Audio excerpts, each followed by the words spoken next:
गुरुर्ब्रह्मा गुरुर्विष्णू गुरुर्देवो महेश्वरः गुरुसाक्षात परब्रह्म तस्मै श्री गुरवे नमः. रसिक श्रोत्यांच्या चरणी सादर नमस्कार. आजची आपली 46वी कथा. अलंकापुरीला आज जत्रेचे स्वरूप आले होते. लोक मोठ्या उत्साहाने चालत बोलत होते.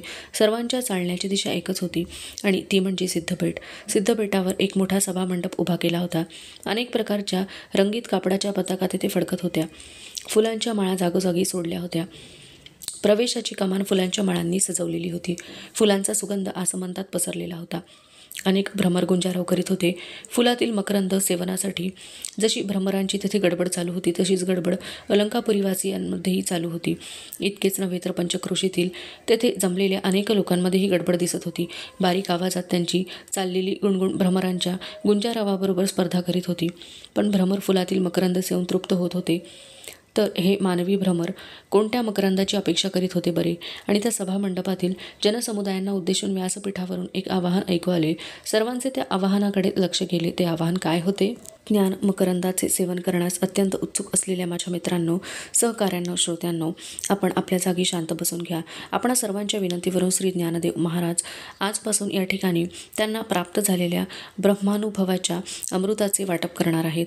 अनुभूतीच्या पूर्णतेने उतास चालणारा हा ज्ञानकलश वाहू लागला असून आपण त्या अमृतत्वाचे सेवन करूया. ज्ञानकमलाचा कोश अनुभूतीच्या प्रकाशकिरणांनी आता पूर्ण उमलला असून त्याचा सुगंध सर्वत्र पसरला आहे. त्याचा तुम्ही सर्वांनी मनसोक्त लाभ घ्यावा ही आपणास विनंती करीत आहे. श्री ज्ञानेश्वर महाराज थोड्याच वेळात येतील. सभामंडप एकदम शांत झाला. हजारो माणसे बसली होती तरी तेथे यत्किंचितही आवाज होत नव्हता. व्यासपीठ फुलांनी सुशोभित केले होते. सभोवती उंच समया तेवत होत्या. डाव्या हाताला सच्चिदानंद आसनावर बसले होते. त्यांच्या एका बाजूला भुर्जपत्रांची चळत होती. दुसरीकडे लेखन साहित्य होते. इतक्यात निवृत्तीनाथांनी व्यासपीठावर प्रवेश केला. त्याचबरोबर सोपान व मुक्ता यांनी ज्ञानदेवांना बरोबर घेऊन व्यासपीठावर प्रवेश केला. जनसमुदाय शांतपणे उभा राहिला. लोकांनी जय जयकार केला. सद्गुरू श्री निवृत्तीनाथ महाराज की जय, श्री ज्ञानदेव महाराज की जय. आणि बाजूला उभ्या असलेल्या विसोबासाठींनी हात वर करताच सर्वजणांनी आपापले आसन घेतले. ज्ञानदेवांनी सद्गुरू श्री निवृत्तीनाथांना नमस्कार केला व श्रोतृ समुदायाकडे हात जोडून त्यांनी ओंकाराचा धीर गंभीर उच्चार केला. त्या ओंकाराच्या आवाजातील कंपने सर्वांच्या हृदयी असलेल्या ओंकार स्वरूपाला स्पर्शून चैतन्य देऊन गेली. सर्वांच्या अंगावर रोमांच उभे राहिले. ओंकाराच्या ध्वनीच्या कंपनांचा लय झाला आणि ज्ञानदेवांचे ओठ हलले. श्रोते हो, जे स्वरूप वर्णन करावयाचे आहे ते खरे म्हणजे सांगता येण्याजोगे नाही. ते स्वरूप आनंद स्वरूप असून स्वयंसिद्ध आहे. ते निरुपाधिक असल्याने त्याचे गुणवर्णन करणे शक्य नाही. ते सापेक्ष संबंध शून्य असल्याने त्याला उपमा देता येत नाही. तरीही ते अनुभवता येण्याजोगे आहे. ते सर्वश्रेष्ठ ऐश्वर्यवान असून केवळ कृपावंत होऊन ते नावरूप धारण करते. ते निवृत्तीनाथ म्हणून प्रसिद्ध आहे. त्यांना मी भक्तिभावाने शरण आहे. असे म्हणून ज्ञानदेवांनी सच्चिदानंदांकडे दृष्टी टाकली. ज्ञानदेवांच्या मुखातून निघालेले शब्द भुर्जपत्रावर साकार झाले. ते शब्द असे होते: यदक्षर मनाख्येयमानंद मज केवलम श्रीमन्निवृत्तीनाथेति ख्यातम दैवतमाश्रये. नंतर ज्ञानदेवांनी गुरु सज्ञीत अशी जी अध्यात्मविद्या की जी शांकरी विद्या म्हणून प्रसिद्ध आहे तिला नमस्कार केला. तिसरा नमस्कार अर्धनारी नटेश्वर रूप असलेल्या प्रकृती पुरुषाला त्यांनी प्रसन्न व्हावे म्हणून केला. कारण त्याचे जे जे अर्धे अर्धे भाग एकमेकात मिळून गेलेले आहेत त्याचे स्वरूप एकरूप वा भिन्न आहे याचे नीटसे ज्ञान व्हावे ही ज्ञानदेवांची इच्छा आहे. तसेच मूल प्रकृती पुरुष या जगताचे मातापिता आहेत तेव्हा त्यांचे तात्विक स्वरूप समजावे म्हणून त्यांना चौथा नमस्कार केला. शेवटचा व पाचवा नमस्कार ज्ञानदेवांनी या सृष्टीच्या अधिष्ठात्री देवता मूर्ती की या सृष्टीचा आदी मध्य अंत उत्पत्ती स्थितीलय ब्रह्मा विष्णू महेश असूनही ज्याला स्वतःला आदी मध्य अंत ही स्थिती नाही अशा आनंददायक सुखजनक परमात्म्यास अनन्य भावाने केला. काही क्षण गेले. श्रोते थोडे साशंक झाले. आतापर्यंतचे सर्व वर्णन संस्कृत श्लोकातून ज्ञानदेवांनी केले. संस्कृताची कठीण तीरे तोडून मोडून ज्यांनी श्री गीता गंगेला जाण्या येण्यासाठी मराठीचे सोपे सोपान तयार केले ते आधीच अनाकलनीय अनुभवाच्या पेटीत बंद असलेल्या या ज्ञानाचे दर्शन अशा प्रकारे संस्कृताच्या कडेकोट किल्ल्यात बंद होणार असेल तर. पण ज्ञानदेवांनी श्रोत्यांच्या अंतरंगातील व्यथा जाणली. ते किंचित हसून म्हणाले: ऐशी ही निरुपाधिके जगाची जिये जनके ती वंदिली मिया मुळीके देवो देवी. आणि श्रोतांच्या चेहऱ्यावर आनंद पसरला. ओवी ऐकून सर्वांनी माना डोलवल्या व मंद वाऱ्याच्या लहरीवर शब्द उमटले: वाह वाह वाह वाह. ज्ञानगंगेचा उगम झाला. श्री ज्ञानदेवांच्या मुखातून ओविरूप अमृताचा ओघ स्रवू लागला. ज्ञानदेव म्हणाले, ब्रह्मस्वरूपाच्या ठिकाणी झालेल्या एकोहम बहुश्याम या संकल्पाने एकटेपणाला कंटाळलेल्या पुरुष रूपाला स्वतःचा स्वतः उपभोग घ्यावा ही इच्छा उत्पन्न झाली व तोच प्रकृती रूपाने स्वतःचा विषय बनला. अशा प्रकारे ज्यावेळी प्रकृती भावाचा विकास होतो त्यावेळी स्वरूपाचे विस्मरण होत असल्याने पुरुष भावाचा संकोच होतो. तर याउलट ज्यावेळी स्वस्वरूपाची जाण उत्पन्न होते म्हणजे पुरुष भावाचा विकास होतो त्यावेळी प्रकृती भावाचा संकोच होतो. प्रकृती भावाचा विकास झाला असता प्रकृतीपासून उत्पन्न झालेले हे जगत भासमान होते व पुरुष भावाचा विकास झाला असता प्रकृतीपासून उत्पन्न झालेले हे जगत द्वैत रूपाने विविधतेने न भासता एकरूपच भासमान होते. मग प्रकृती पुरुष दोन आहेत काय? नाही म्हणावे तर तसाही निर्णय घेता येत नाही, कारण त्याचे स्वरूप अनिर्वचनीय आहे. कारण ज्याप्रमाणे बहुरूपी अर्धनारी नटेश्वराचे सोंग घेतो त्यावेळी त्या स्त्री पुरुषा रूपाला जसा त्याच्या एकाच देहाचा आश्रय असतो तसे ब्रह्मचैतन्याच्या सत्तेवरही प्रकृती पुरुष चित्त प्रकाशाने प्रकाशली गेली आहेत. पण आधी सांगितल्याप्रमाणे ज्यावेळी तो उपभोगाच्या इच्छेने प्रकृती रूपाकडे वळला त्यावेळी दोन्ही रूपांनी तोच असल्याने भोगता व भोग्य हे द्वैत मावळून गेले व तो लज्जित झाला व एकरस जे परब्रह्म त्यात तो बुडून गेला. ज्ञानदेवांचा ज्ञान गंगौघ संथपणे वाहत होता. श्रोते त्या शीतल प्रवाहाच्या स्पर्शाने सुखावून गेले होते. श्री ज्ञानदेवांच्या शब्दातील भावांबरोबर श्रोत्यांच्या हृदयातील भावही गळामिठी घालून पुढे जात होते. ज्ञानदेव म्हणाले, श्रोते हो, या प्रकृती पुरुषांचे स्वरूप कसे असावे असा विचार करता ज्याप्रमाणे पाण्यावरील लाटा या पाण्याच्या आश्रयावरच असतात तसा हा संबंध आहे. असो, आता ज्याप्रमाणे संसारात पती पत्नी हे एकमेकांच्या सल्ल्याने व प्रेमाने सर्व व्यवहार करतात त्याप्रमाणे या जगातील एका तृणाचेही निर्माण हे प्रकृती पुरुष एकमेकांच्या सल्ल्याशिवाय करीत नाहीत. ज्ञानदेवांनी डावीकडे मान वळवली. त्यांच्या मुखातून ओवी बाहेर पडली आणि सच्चिदानंदांची लेखणी चुरचुरू बोलू लागली. जी ही एक एकाविण न कीजे तृणाचे ही निर्माण, जिये दोघे जीव प्राण जिया दोघा. श्रोत्यांनी माना डोलावल्या. एकमेकांकडे पाहून आनंद प्रदर्शित केला. ज्ञानदेव म्हणाला, त्या दोघांपासून उत्पन्न झालेल्या सृष्टीचा एकपणा कसा आहे तर ज्याप्रमाणे दोन टिपऱ्यातून एक आवाज निघतो, दोन फुले असली तरी वास एकच असतो, दोन दिवे असले तरी प्रकाश एक असतो तसे. पण हे असे असले तरीही पुरुष प्रकृती वेगळी निवडता येत नाहीत. प्रकाश हाती घेण्याचा विचार करता जसा दिवाच हाती येतो तसे प्रकृती स्वरूपाचा विचार करता सच्चिदानंद शिवरूपच भासते. ज्याप्रमाणे प्रतिबिंब व बिंब हे मुखाच्या सापेक्ष शब्दप्रयोग आहेत व ते आरसा पाहणारा जो त्यामुळे उत्पन्न झालेले असतात त्याप्रमाणे पुरुष प्रकृती या उभय रूपांनी एक सच्चिदानंद रूप आत्मतत्वच प्रकट होत आहे. पुरुषाचे स्वरूप अरूप आहे त्यामुळे प्रकृती ही लज्जित झाली. ज्याप्रमाणे एखाद्या रूपवान स्त्रीचा पती कुरूप असावा म्हणजे समाजात वावरताना ती आपल्या पतीला प्रकट न करता ती त्याच्या नावे स्वतः सर्व व्यवहार करते त्याप्रमाणे ही प्रकृती आपल्या अरूप पतीला झाकून पण त्याचे सत्ता अधिष्ठानाने विविध रंगरूपांनी तीच सर्व सृष्टी साकार झाली व तिने जगाचा एवढा विस्तार केला. या व्यवहारात पुरुष मंद म्हणजे स्थिर आहे. मागे सांगितल्याप्रमाणे ज्यावेळी पुरुष भावाचा विकास होतो त्यावेळी प्रकृती भावाचा संकोच होतो म्हणजेच प्रकृतीचा लय होतो. त्यामुळे प्रकृती सापेक्ष पुरुषाकडे आलेले पुरुषत्व ही लय पावते व तेथे केवळ सच्चिदानंद आत्मरूप शिल्लक राहते. ज्यावेळी संधी प्रकाशात श्रोत्यांचे चेहरे अस्पष्ट होऊ लागत तेव्हा ज्ञानदेव विठ्ठल नामाचा जय जयकार करून श्रोत्यांना हात जोडत, श्रोते मंडळी, श्री सद्गुरू निवृत्तीनाथ महाराज की जय, श्री ज्ञानदेव महाराज की जय असा जय जयकार करून कोणत्याही प्रकारचा कलकलाट न करता अगदी खालच्या आवाजात बोलत सभामंडपातून बाहेर पडत सूर्य पश्चिमेकडे कलला की अलंकापुरीतील स्त्रीपुरुषांचे समुदाय सिद्धबेटाकडे पावले टाकू लागत. नेवासेकरांना जी आनंददायी अनुभूती मिळाली त्याच प्रकारच्या ज्ञानयज्ञाचा आनंद अलंकापुरीकर अनुभवत होते. सभामंडप पूर्ण भरला. निवृत्तीनाथ, ज्ञानदेव, सोपान व मुक्ताबाई यांनी व्यासपीठावर प्रवेश केला. सर्वांनी आपापली स्थाने घेतली. श्रोत्यांनी जय जयकार केला. ज्ञानदेवांनी हात जोडले व त्यांच्या मुखातून ज्ञानगंगा स्त्रवू लागली. जैशी का समीरे सकट गती, कासोनिया सकट कांती, तैशी शिवेशी शक्ती आवघेच जे, का कस्तुरी सकट परिमळू, का उष्मे सकट अनळू, तैसा शक्तीची केवळू श्री शिवूची जो. ज्याप्रमाणे वायू आणि गती, सुवर्ण आणि कांती तसेच परिमळ आणि कस्तुरी व अग्नी आणि उष्णता ही वेगळी करता येत नाही तसे शिवशक्ती ही रूपही वेगळी करता येत नाहीत. नवे शक्ती म्हटले की शिव येतोच व शिव म्हटला की शक्तीही येतेच. इतके ते एकरूप आहेत. एकमेकांसह आहेत अशा या शिवशक्तीचे तात्विक स्वरूप पाहावयास गेले तर ते सच्चिदानंद रूप ब्रह्मचैतन्यच आहे असे अपरोक्ष ज्ञान होते व या ज्ञानाचे स्फुरण होताच पुरुष प्रकृती स्वरूपाचा निरास होतो. हा निरास कसा होतो तर ज्याप्रमाणे आकाशात वायू लोप पावावा व प्रलय काळच्या प्रकाशात सूर्यप्रभेसह लोप पावावा तसा. आता पुढील मुद्दा असा की ज्ञेय ज्ञाता ज्ञान या त्रिपुटीरहित सच्चिदानंदरूपी प्रकृती पुरुष हाच अनादी ओघ वाहत आहे. यांना जाणावयाचा विषय करून कोणी जाणावयास गेला, पण ज्याप्रमाणे कोणी पाणी पिणारा गेला असता पाणी न मिळता त्यातच बुडून जावा त्याप्रमाणे तर ज्ञानवृत्तीचाच लय होतो. जेथे ज्ञान नाही तेथे ज्ञेय व ज्ञाताही शिल्लक राहत नाहीत, म्हणजेच तो आत्मरूप होतो. अशा या प्रकृती पुरुषाला मी देहभावाने वेगळे राहून नमस्कार करू गेलो म्हणजे लिंगभेद केल्यासारखे होईल, पण तसे न होता माझे नमन असे आहे तर परी सोने नसी दुजे नवतू लेणे सोना भजे. हे नमन करणे माझे तैसे आहे. सोन्याचा दागिना सोन्या वेगळा न होता सोन्याला भजतो त्याप्रमाणे माझे प्रकृती पुरुषांना वेगळेपणाने न भजता नमन आहे. ज्ञानदेवांच्या अनुभूतीच्या पल्लवाचा एक एक पदर उलगडत होता.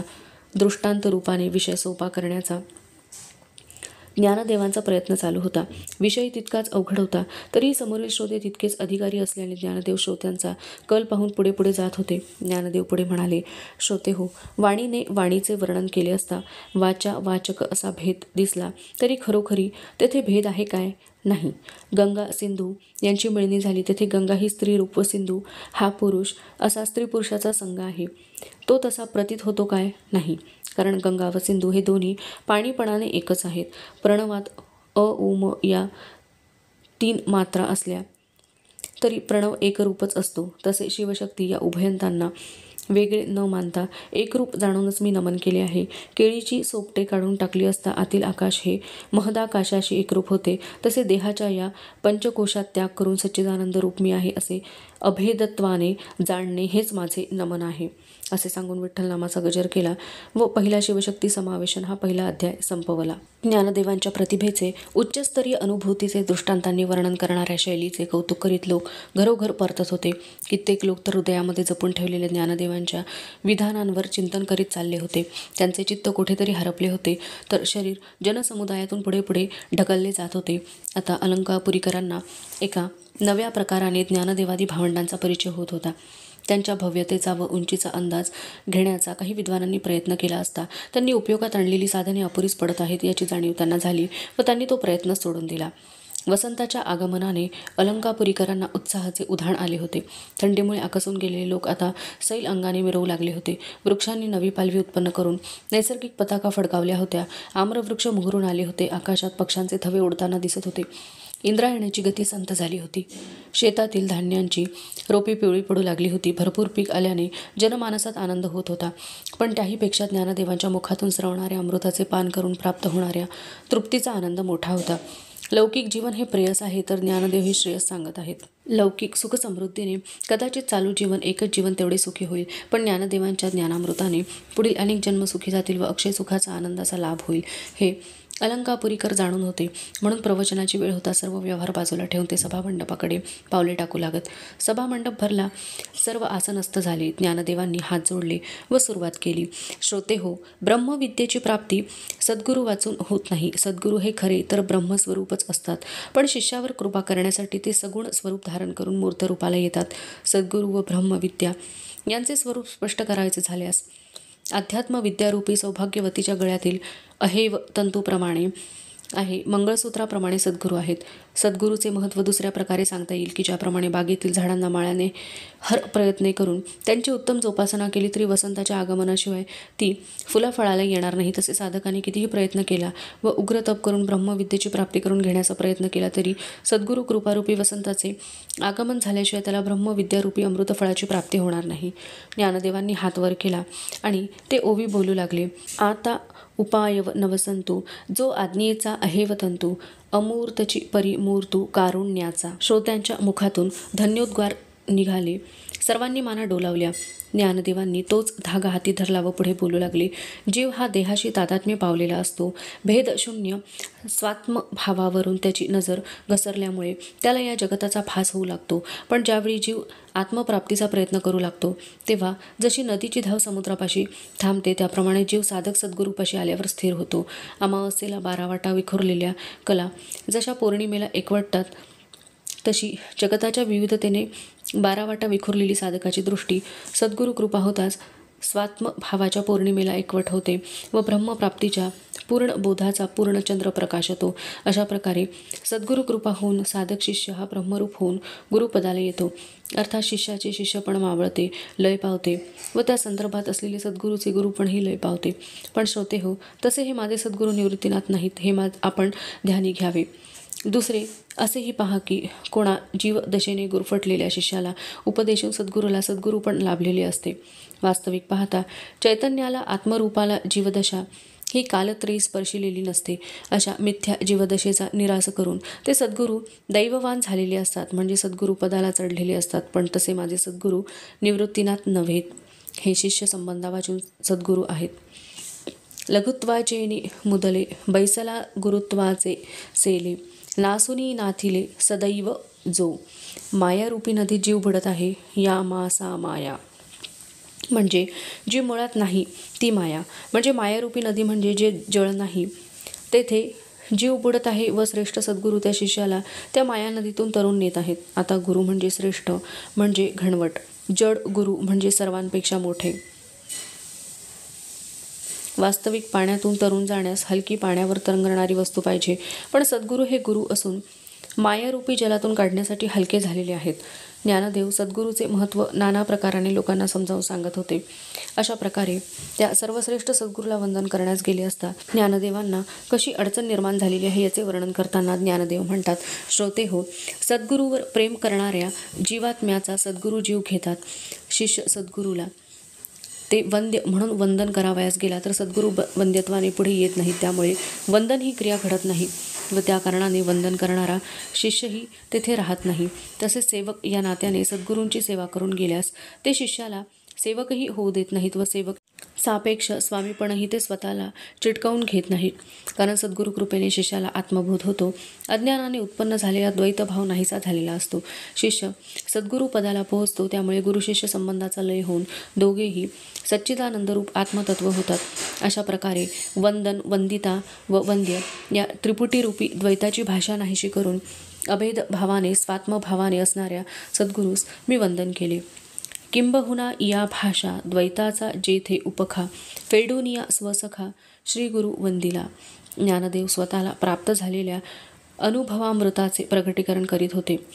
ती अनुभूती होती पूर्ण अद्वैताची, की ज्या ठिकाणी अशा द्वैताची भाषा पूर्ण संपते. जे शब्दाने सांगितले असता सोन्यामध्ये हिणकस मिसळल्याप्रमाणे कमी प्रतीचेच भरते व दोष स्वतःच्या विवेचनाला लागून त्या स्वानुभवाला उणेपणा येऊ नये म्हणून ज्ञानदेव त्या ब्रह्मानंदाचा निशब्द अनुभव घेऊ लागत. तो त्यांच्या देहभावाचा लय होऊन त्यांच्या वैखरीचा परेमध्ये लय होऊन जाई. पण पुढच्या क्षणी अनुभवामृताच्या वाटपाच्या कर्तव्याची जाणीव होताच त्यांचा देहभाव पुन्हा जागृत होत असे व त्याच्या परावाणीतून शब्दतरंग उठून वैखरीतून बाहेर पडत. अशा या अवस्थेतून जात असतात ज्ञानदेव म्हणतात, श्री सद्गुरू निवृत्तीनाथ यांचे तात्विक स्वरूप विषय म्हणून समजून बुद्धिवृत्तीने जाणता येईल असे कधीच होणार नाही. घटादी पदार्थ हे विषय समजून बुद्धिवृत्तीने एक वेळ जाणता येईल तसे हे नव्हे. तेव्हा वाचेने सद्गुरू महिमा वर्णन करणे शक्य नाही. म्हणून मी परापश्यंती मध्यमा वैखरी या चारी वाणीरूपी ऋणातून मुक्त झालो, हेच माझे कृतीशिवाय वंदन आहे असे समजावे. आता ज्ञानदेवो म्हणे, श्री गुरु प्रणामे येणे, फेडिले वाचारुणे चौही वाचांची. सद्गुरू स्तवनाचा दुसरा अध्याय संपला. सर्व श्रोते उठले. ज्ञानदेव समाधी सुखाचा आनंद घेत होते. जनसमुदाय त्यांना वंदन करून हळूहळू मंडपातून बाहेर पडत होता. सर्व लोक मौनाने चालले होते.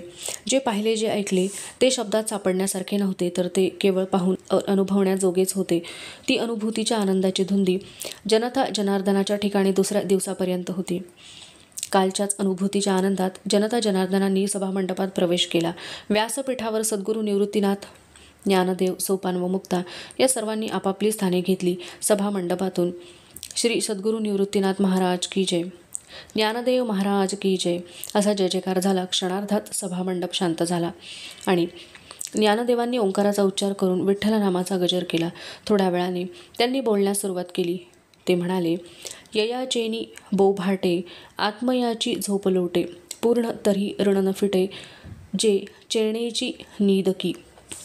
अहो, साधन चतुष्टय संपन्न अधिकारी शिष्याला महावाक्याचा बोध केला असता त्याची देहात्मभावाची झोप जाते. तो जीवभाव विसरतो, पण मी आत्मा आहे अशी महाकारण देहाची झोप त्याला लागते. देहात्मभावाची निद्रा गेली की तिच्याबरोबर अविद्यामूलक चारीही वाणी जातात. त्यांचा अंत होतो. पण ज्याप्रमाणे पाण्यात लवण विरते व क्षारता राहते, तसे निद्रा मरून जागृती येते. ती जागृती ही निद्रा रूपच असते, कारण निद्रेचा विकास म्हणजे जागृती होय. त्याचप्रमाणे विचार केल्यास अविद्या मरून तीच विद्यारूपाने येते. विविधतेने जाणवणारे जगत एकत्वाने प्रत्ययाला येते. ज्या अविद्येच्या चारी वाणी लय पावतात त्याच क्षणी तत्त्वज्ञानाचे प्रतिपादन करण्यासाठी वेगळे नाव घेऊन येतात. म्हणजे अविद्या विद्यारूपाने पुन्हा येते. अविद्या असताना देहाभिमान रूपाने जीवाला बद्ध करते व नसताना मोक्षरूपी बंधनात घालते. पण आत्मरूपाच्या ठिकाणी या सर्वांचा क्षीण झाल्यासारखाच होतो, कारण आत्मरूपाच्या ठिकाणी बंध व मोक्ष अशा अवस्थाच नाहीत.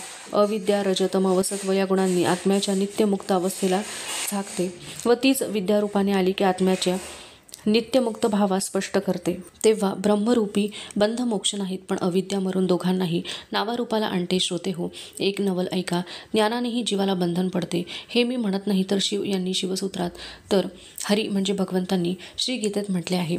आणि वैकुंठी जेनिही सुचाणे ज्ञान पाशी सत्वगुणे बांधीचे हे निरोपण बहु केले. आत्मा हा ज्ञानरूप आहे, तेव्हा तो दुसऱ्या ज्ञानाने ज्ञानी होईल असे जर म्हटले तर सूर्याला प्रकाशित करण्यासाठी दुसऱ्या सूर्याची वाट पाहिल्यासारखे होईल.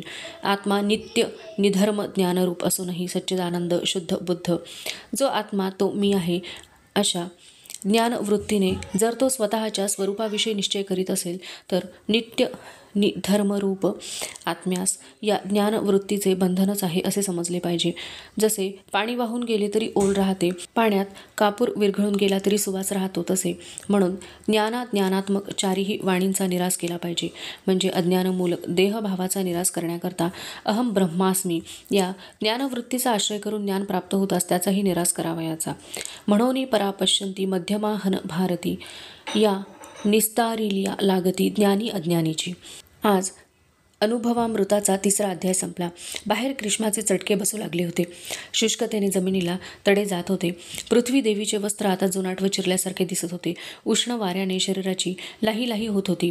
थंडावा यावा म्हणून आकाशाकडे डोळे लावून मेघांची प्रतीक्षा केली जात होती. पण हे वर्णन अलंकापुरीच्या पंचक्रोशीच्या पलीकडचे होते. अलंकापुरीत तर ज्ञानदेवांचा ज्ञानयज्ञ पेटला होता. अविद्येची एक एक आहुती त्यात पडत होती. ज्ञानाच्या ज्वाळा समृद्ध होत होत्या, त्यामुळे वातावरण साहजिकच प्रसन्न होते. ज्ञानगंगेचा ओघ फुगू लागला होता.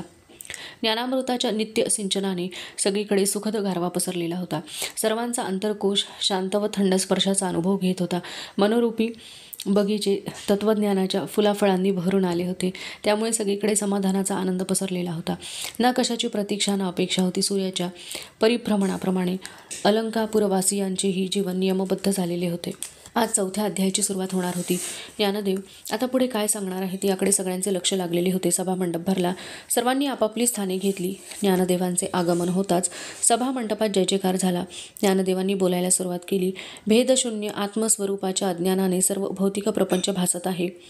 त्या अज्ञानाचे निरसन आत्मस्वरूपाचे अपरोक्ष ज्ञान करते व ते सर्वत्र अभेद स्थितीने आपण राहते.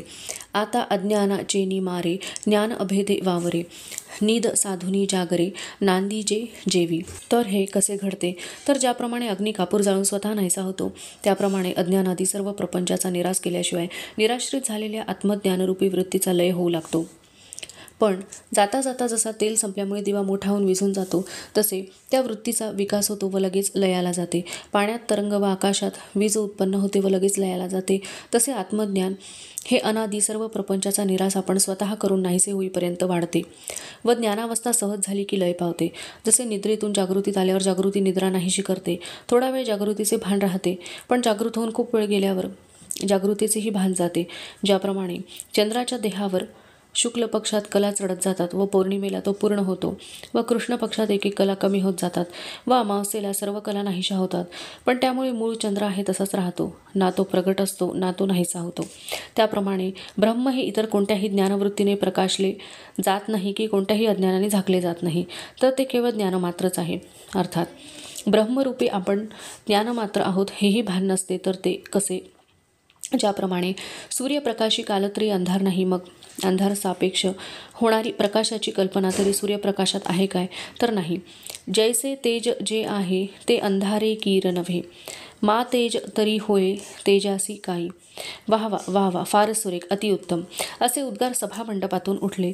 आपल्या शेजाऱ्याकडे पाहून ज्याने त्याने आश्चर्य आनंद व्यक्त केला. ज्ञानदेवांच्या बुद्धीचे कौतुक केले. ज्ञानदेवांनी पुढे बोलावयास सुरुवात केली. याप्रमाणे ब्रह्मी कसलाही व्यवहार होत नाही तर ते नाही काय, ब्रह्मशून्य आहे काय? पण हा निर्णय तरी कोणाच्या सत्तेने होतो? याचा विचार केल्यास ब्रह्मशून्य आहे हे विधान खोटे ठरते. म्हणून ब्रह्मांचे असणे हे असणे नसणे या प्रकाराच्या सापेक्ष धर्माला न शिवता सहज भावाने आहे. ब्रह्माचे असणे कसे आहे हे वेगळ्या दृष्टांतांनी पाहू. डोळा स्वतःला पाहू शकत नाही म्हणून तो आंधळा असे कोणी म्हणत नाही, तर डोळा इतरांना पाहतो, कारण डोळा हा पाहणे रूप आहे. काळोखात एखाद्या मनुष्याला उभे केले असता तो इतरांना दिसणार नाही, तसे तो त्यालाही दिसणार नाही, पण त्याला पक्के ठाऊक असते की तो काळोखात उभा आहे, तो दुसऱ्याला दिसत नाही, म्हणून तो नाहीच असे होत नाही. तसे ब्रह्माचे असणे हे नाही आहे या व्यवहारात टाकून आलेले आहे. त्याचप्रमाणे भूमीवर कुंभ असला तर भूमी व कुंभ ही दोन्ही मृत्तिकाच आहे. म्हणजे कुंभाचे असताना व नसताना भूमीचे मृत्तिका असणे हे जसे तसे ब्रह्माचे असणे आहे. तेव्हा परिवेळी हे भाग न शिवती भूमीचे अंग, ते वेळी भूमी तैसे चांग चोख जे असणे. ज्ञानदेवांनी विठ्ठल नामाचा गजर केला. श्रोत्यांनी श्री निवृत्तीनाथ महाराज की जय, श्री ज्ञानदेव महाराज की जय असा जय जयकार केला आणि सभामंडप हळूहळू रिकामा होऊ लागला. काल पश्चिमेला गेलेला सूर्य जेव्हा पूर्वेकडून वर येऊ लागला तेव्हा त्याच्या स्वागतार्थ सिद्धबेटावर सुवासिनी पंचारती घेऊन ओवाळायला सिद्ध होत्या. ज्ञानयज्ञाच्या निमित्ताने सिद्धबेटाला जत्रेचे स्वरूप आलेले होते. अनेक परगावातील कुटुंबे तेथे वस्तीला होती. ज्ञानयज्ञातील आहुतीचा स्वीकार करण्यासाठी श्री सूर्यनारायणाला त्या सुवासिनी पाचारण करीत होत्या. सूर्य कोणासाठीही थांबतोय थोडाच.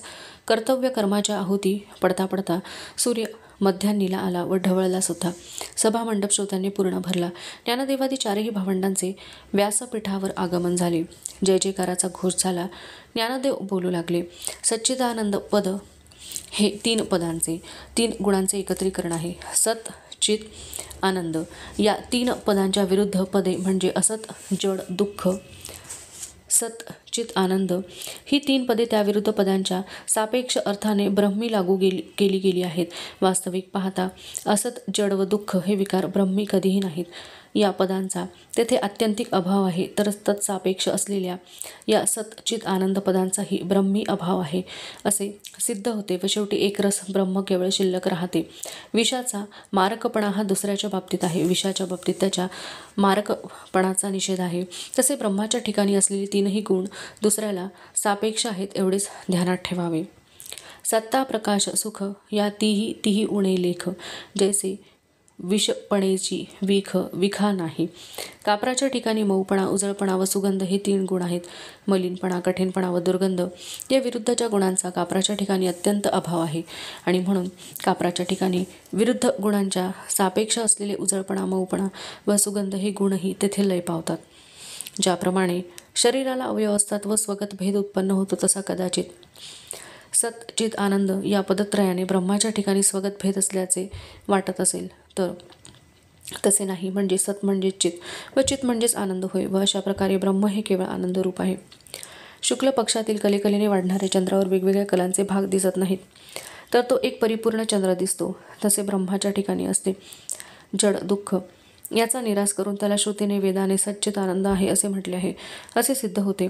ज्याप्रमाणे पाऊस पाडून मेघ ओसरतो, नदीचा प्रवाह समुद्रात विलीन होतो, फळाला विऊन फूल सुकून जाते किंवा गीत ऐकणाऱ्याच्या चित्ताला सुखशांती देऊन लय पावते, त्याप्रमाणे सच्चिदानंद ही 3ही पदे द्रष्टा जो शुद्ध आत्मा त्याचा द्रष्ट्याला भाव प्रगट करून मौन धारण करतात.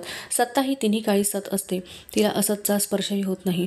तेथे 3ही काळी असतचा अत्यंत अभाव आहे, मग त्याला सत तरी कोण म्हणणार? जडाच्या निरासानंतर जे चैतन्य सहज स्थितीला आले त्या चैतन्यास आता केवळ चैतन्य तरी कसे म्हणावयाचे?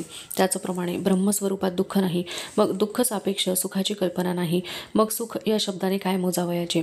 अशा प्रकारे सत कल्पनेसह असत, चित कल्पनेसह जड व दुःख कल्पनेसह सुख कल्पनेसह दुःख यांचा निराश झाल्यावर शब्दाने वर्णन करण्यासारखे काही शिल्लक राहिले नाही. मग ब्रह्म हे काही नाही असे म्हणावयाचे की काय? अशा प्रकारे सर्व शास्त्रांनी केलेल्या सिद्धांतात ब्रह्मवस्तू सापडली नाही, कारण सिद्धांताचे स्वरूप माईक आहे. तर ब्रह्मवस्तू त्या शास्त्रांनाही चोरून लपून बसली आहे. ऊस लावण्यापूर्वी त्यातील रसाची गोडी त्यालाच ठाऊक. वीणा तयार करण्यापूर्वी जो अव्यक्त नाद आहे त्या नादाला त्याच्याशिवाय दुसरा कोणीही ऐकणारा जाणणारा नाही. फुलातील मकरंद तयार होण्यापूर्वी त्याचा उपभोग घेणारे भ्रमर ते परागच होत. आरशाच्या साह्याशिवाय जे आपल्या मुखाचे अस्तित्व जाणत असतील तेच लोक यावर सांगितलेल्या दृष्टांतांनी ब्रह्माच्या अस्तित्वाचे वर्म जाणतील, कारण तेथे शब्दांच्या प्रमाणांची मात्रा चालत नाहीत. कारण ब्रह्मवस्तू ही कल्पनारहित व निर्विकल्प आहे. त्यामुळे उपायांनी व अनुभवांनी हात टेकले आहेत. विचाराने निश्चयासह मरून ब्रह्मवस्तूची सिद्धी केली अथवा बोधरूप ब्रह्मापुढे बोधवृत्ती नाहीशी झाली म्हणजे लाजली. ब्रह्मवस्तू केवळ ज्ञानमात्र आहे. त्यामुळे अनुवृत्तीनेही ब्रह्मवस्तूपुढे हात टेकले.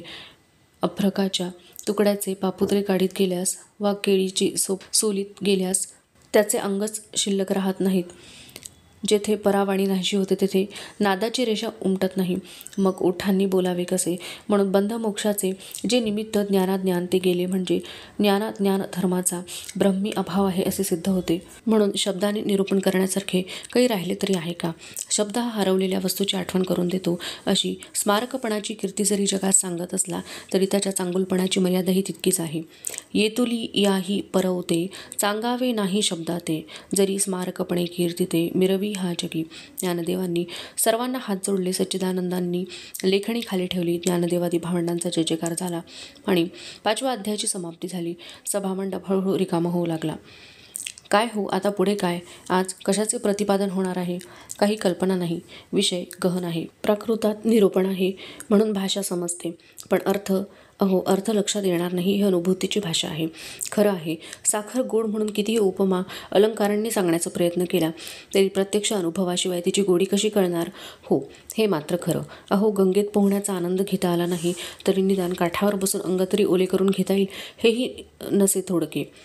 हो, हे एकदम खरे आहे. कळलं नाही तरी शब्द कानावर पडतात, शिवाय सत्संग होतोच. होय ना? होय, आपण बरोबर बोललात. या जन्मी जेवढा लाभ होईल तेवढा होईल, बाकी पुढील जन्मी पाहू, असे संवाद सभामंडपामध्ये चालताना ऐकायला येत. ज्ञानदेवांनी विठ्ठलाचा गजर करून बोलायला सुरुवात केली. श्रोते हो, आजपासून शब्दखंडन हा अध्याय सुरू होत आहे. काल सांगितल्याप्रमाणे स्मृतिदान करण्याविषयी शब्दाची प्रसिद्धी आहे. म्हणून शब्द हा अमूर्ताचा स्वात्मदर्शक आरसाच आहे. बाप उपेगी वस्तू शब्दू स्मरणदानी प्रसिद्धू, अमूर्ताचा विशदू आरिसा नव्हे. आरसा हा डोळसांनाच उपयोगी पडतो, पण शब्द आंधळ्यासही दर्शन घडवतात. शब्द हा भासत नाही म्हणून तो पुष्पाप्रमाणे आहे, पण प्रथम उमटलेल्या ओंकाराने जगाची निर्मिती झालेली आहे. भौतिक वस्तूचे वर्णन शब्दाने होऊ शकते. शास्त्रातील विधिनिषेध शब्दाने स्पष्ट केले जातात. तसे देहभावाच्या बंधनात अडकलेला जीव तत्वमसी या महावाक्याच्या शब्दानेच ज्ञानपूर्ण होऊन मोक्षाला जातो. म्हणून बंध मोक्ष या दोन्ही ठिकाणी भाग घेणारा शब्दच आहे. प्रवृत्ती व निवृत्ती या विरुद्ध मार्गाला प्रकाशन करणारा एकटा शब्दच आहे. पण आत्म्याच्या ठिकाणी या शब्दाचा काहीच उपयोग नाही, कारण आत्मा स्वसंवेद्य व त्रिकालज्ञ आहे. आत्मा आत्मरूप प्रत्ययाने असो किंवा विस्मृतीने अनेक विषय रूपाने असो तरी आत्मा हा आत्मरूपच आहे, कारण त्याला दुसरेपणाचा विटाळ नाही. जेथे स्मरण विस्मरण काहीच नाही तेथे बोलण्याचा काहीच उपयोग नाही. शब्दाने अविद्येचा नाश करून आत्म्यास आत्मरूपाचे ज्ञान करून दिले जाते असे म्हटले जाते, पण तेथे नाशापुरती ही अविद्या नाही. अविद्येचे खरे स्वरूप वंध्या पुत्राप्रमाणे आहे. ही अविद्या जशी दिसते तशी जर खरोखर असती तर चित्रातील पावसाने माणसे भिजावी, जमिनी ओल्या व्हाव्यात व तळी विहिरी भराव्यात, तर अविद्या नाही हे ती स्वतः शब्दाने सुचवित आहे. ते कसे? तर या न विद्यते सा यावरून तिचे अस्तित्व तीच नाकारित आहे. ज्ञानदेवांच्या ज्ञानगंगेला तर आता दिवसेंदिवस फुगवटा येऊ लागलेला होता. त्यामुळे जनमानसाची तळी विहिरी सरोवरे भरून उतास जाऊ लागली होती. ज्ञानदेव क्रमाक्रमाने विषय पुढे पुढे सरकवत होते. एकूण अविद्या जर नाही तर शब्द कोणावर हात उगारणार? आणि ज्ञानदेवांनी अनेक दृष्टांत लोकांपुढे मांडले. शेवटी पुन्हा पुन्हा तेच किती बोलावे? अविद्या अभावानेच बनली आहे. आता शब्दाने कशाचा निराश करावयाचा? हे किती बोलावे? अविद्या रचिली अभाव, आता काय नासावे शब्द येणे. जे नाही त्याच्याच नाशाने म्हणजे नसणाऱ्या अविद्येला मारून शब्द मोठेपणाला येत नाही, तेव्हा अविद्येला युक्तिप्रयुक्तीने नाही असे ठरवण्याचा प्रयत्न केल्यास लाजून गप्प बसावे लागेल. आकाशाची चव पाहण्यास जीभ केल्यास रस नाही. जिभेचे नाव केवळ आडनावच राहील. दृष्टीला काय दिसत नाही तर सर्व दिसते, पण झोप दिसत नाही आणि दृष्टी झोप पाहू जाईल तर जागृती आल्याने तिला झोप दिसणारच नाही. कोरा कागद वाचणारा मुका व आकाशात चालण्याचा प्रयत्न करणाऱ्याचे पाय कितीही भक्कम असले तरी ते पांगळेच म्हणावयाचे. तेव्हा अविद्येचा अभाव सिद्धच आहे. अशा नसत्या अविद्येला मारण्यास शब्द उठेल तर निरर्थकच ठरेल. अमावस्येचा चंद्र असला तरी तो अंधार घालवण्याच्या कामी निरुपयोगीच. तसेच मृताचे डोळे उघडे असले तरी ते आंधळेच असतात. तसे मुळात जी अविद्या नाही तिचा अर्थ करावयास जर शब्द लागले तर त्याचा काहीच उपयोग होणार नाही. एवढेच नव्हे तर तो शब्दही लटका पडेल. तर मग ज्ञानरूप आत्म्याला आत्मानुभव देऊन शब्द मोठेपणाला येईल ते म्हणणेही विसंगत ठरते. सूर्याला कधी प्रकाशेल काय? प्रलय कालचा अग्नी कोपला तर तो अग्नीला जाळू शकेल काय? दृष्टीत प्रवेश करता येईल काय? याप्रमाणे आत्मा हा भरीव ज्ञानच आहे. मग ज्ञानासी कसे भेटावे? म्हणून ज्ञानरूप आत्म्याला ज्ञानाने जाणणे कठीण आहे. याप्रमाणे सच्चिदानंद आत्मा स्वतः सिद्ध आहेच. मग शब्द आत्म्याला आत्मत्व काय देणार? एकूण अविद्या ही अभावरूप आहे. तिचा नाश शब्दाने होणे शक्य नाही. तसेच आत्मा ज्ञान मात्र स्वतः सिद्ध आहे. त्या शब्द सिद्ध करू शकत नाहीत. महाप्रलय झाला म्हणजे जशी सृष्टी नाहीशी होते त्याप्रमाणे सर्व शब्द सृष्टी नाहीशी झाली. जसे आभाळ आलेला वाईट दिवस ढग गेले की त्याच्या वाईटपणा नाहीसा होतो, तसे आत्मत्वी शब्द नाहीसा होतो व निखळ आत्मतत्वच होते. या शब्दाचा निमाला महाप्रयोगी सरला अभ्रासवे गेला दुर्दिनू जैसा. ज्ञानदेवांनी विठ्ठल नामाचा गजर केला. श्रोत्यांनी श्री निवृत्तीनाथ महाराज की जय, श्री ज्ञानदेव महाराज की जय असा जय जयकार केला. अनुभवामृताचा 6वा अध्याय संपला. दिवस जात होते. संसार व अध्यात्म अशा श्रावणसरी ऊन पावसाच्या सरी अलंकापुरीकरांच्या जीवनात बरसत होत्या. समाधानाची शांतीची हिरवळ त्यांच्या मनसृष्टीत अंकुरली जात होती. सगळीकडे आनंदाची सुखाची शीतलाई पसरलेली होती. निष्ठेने जोपासणी केल्याने श्रद्धेचे भरघोस पीक येण्याची लक्षणे दिसत होती. विकारांची तणे काढण्याची तत्परता दाखवली जात होती. त्यामुळे अध्यात्माच्या वाढीला येणारा अडथळा दूर होत होता. आज पुढील अध्यायाची सुरुवात होणार होती. मोठ्या उत्सुकतेने अलंकापुरीकर लगबगीने सभामंडपाकडे चालले होते. सभामंडप भरला. निवृत्तीनाथ, ज्ञानदेव, सोपान व मुक्ता यांनी व्यासपीठावर प्रवेश केला. सर्व श्रोत्यांनी उभे राहून सर्वांना नमस्कार केला व जय जयकार केला. ज्ञानदेवांनी हात जोडून नमस्काराचा स्वीकार केला व श्रोत्यांना वंदन केले व ते बोलू लागले. येरवी तरी अज्ञाना, जै ज्ञानाची नसे शोभना, तै तरी काना खालीच दडे.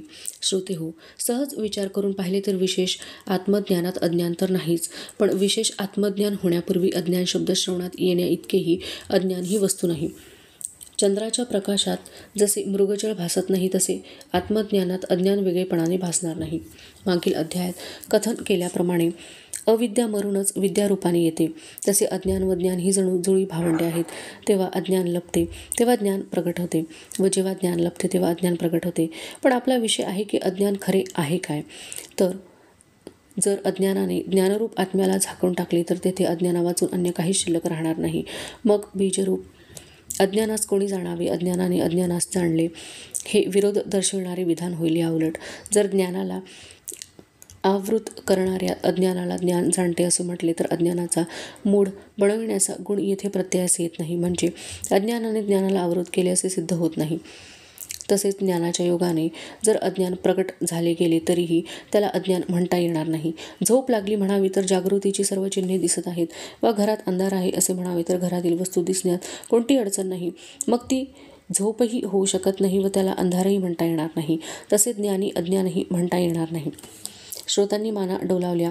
साधू साधूचा आवाज झाला. ज्ञानदेव हसून म्हणाले, श्रोते हो, पण अज्ञान नाही हे कसे नाही हे आपण लक्षात घ्यावे.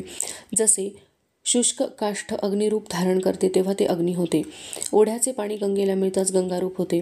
तसे ज्ञानरूप आत्म्याहून अज्ञान वेगळे न राहता ज्ञानरूप आत्मभावानेच आहे. म्हणजे अज्ञान हे आत्मत्वी लागलेले आहे, पण अज्ञान हे ज्ञानविरोधी असल्याने वेगळेपणाने राहत नाही.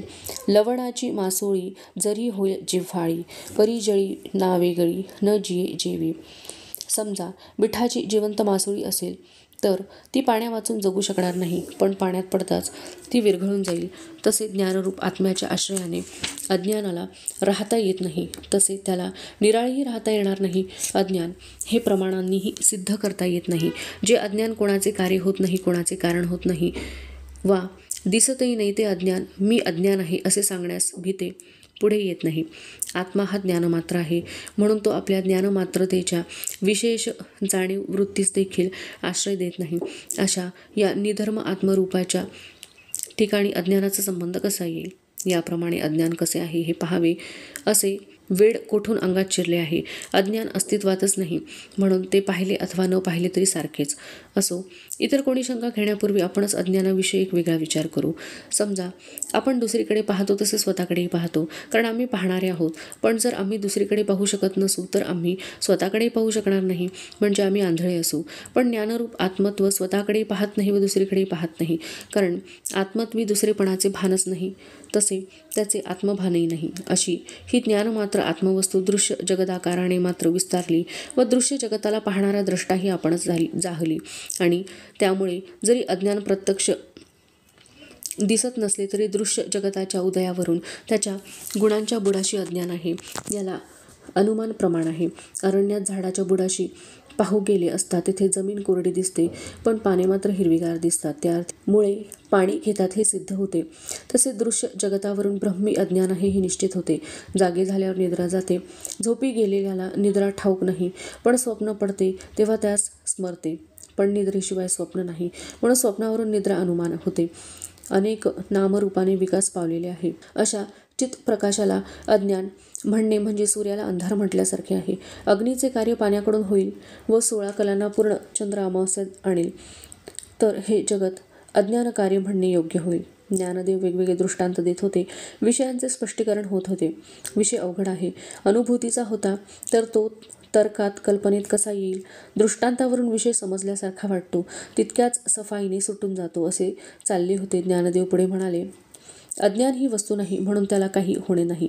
भासकाली अज्ञान आहे असे धरून चालले तरी ते स्वतःला जाणत नाही आणि सर्व प्रमाणांनी शपथेवर अज्ञान हे काही नसून शून्य आहे असे सांगितले आहे.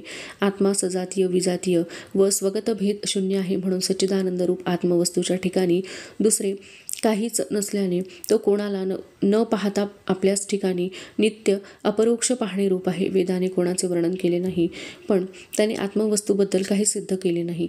सूर्य कोणाला प्रकाशित करीत नाही, पण त्याने आत्मवस्तू दाखविली नाही. बुद्धी जाणण्यात पटाईत, पण तिने ब्रह्मवस्तूपुढे हात टेकले.